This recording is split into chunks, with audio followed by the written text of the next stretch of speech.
Testing 1 2 3. I'm Cheyenne Nicole and this is my channel. I just wanted to come on here and make a short video. I decided to make it on the difference between self-worth and self-esteem. So self-worth is your intrinsic belief that you are deserving of love, regardless of anything.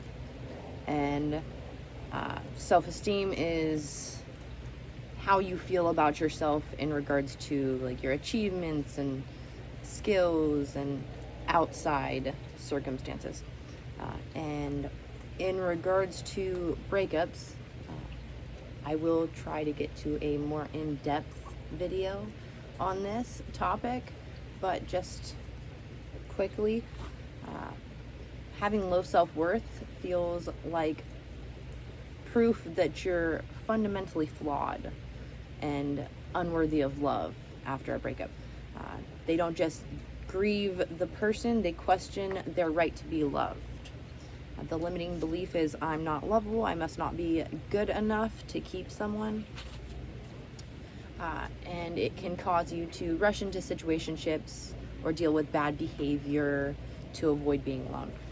That is different from self-esteem. Low self-esteem, you think, maybe I did something wrong, maybe I wasn't attractive enough or good enough to stay in a relationship with. You might try to fix yourself by overachieving, going to the gym, working yourself to death, replaying mistakes.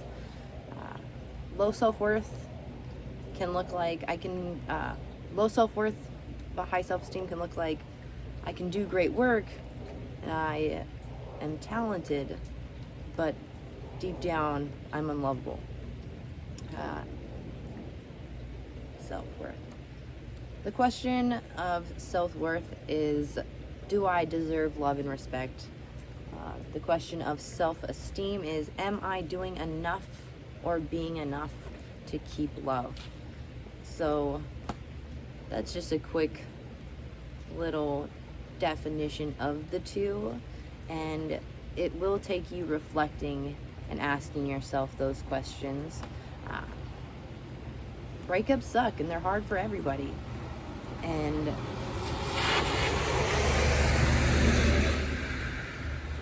just because it didn't work out doesn't mean anything against you. But a lot of the time, if we struggle with self-worth or self-esteem, it has to do with our childhood and how our attachments were developed. So that's why it's so important to really get down to the bottom of that. I struggle with both sometimes. I know I'm really talented and I'm good at things. Even as a child, I got a lot of awards. I was on stages quite often. But there was nobody in the audience for me, and not having someone showing up for me made me question what the point of it all was.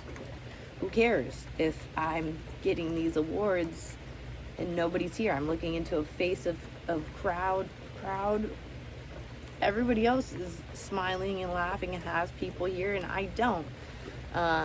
And that's something that really plays a big role in my adulthood.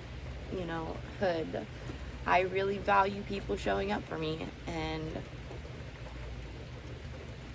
I don't even know how to express it when people do a lot of the time, because I'm still learning that.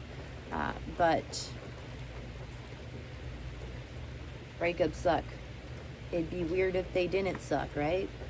What sucks worse is getting tied to someone who doesn't see your value and your worth and doesn't share the same values with you. That would be worse, and those are things that you can really get down to. Like, I went through a breakup a couple years ago. That sucks. It sucked. It hurt. It was hard.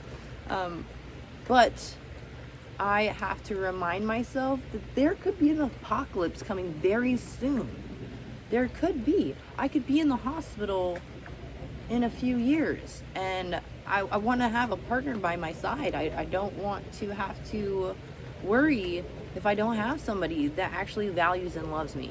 You know, I don't want to have to worry that when I, something stuff hits the fan, they're going to be looking left and right instead of looking straight at me like, what are we about to do? So you really just got to think, what do you want? What do you need? And move accordingly. Give those things to yourself. You have to remind yourself every day, I am lovable. I am very lovable. I don't have to do anything to receive love. I can give myself love right now. Look. You are lovable and kind and sweet and deserving of love. Sometimes you have to do that. I don't care if that was cringe. Anyways, I love you guys, and I hope you have a great day. Bye.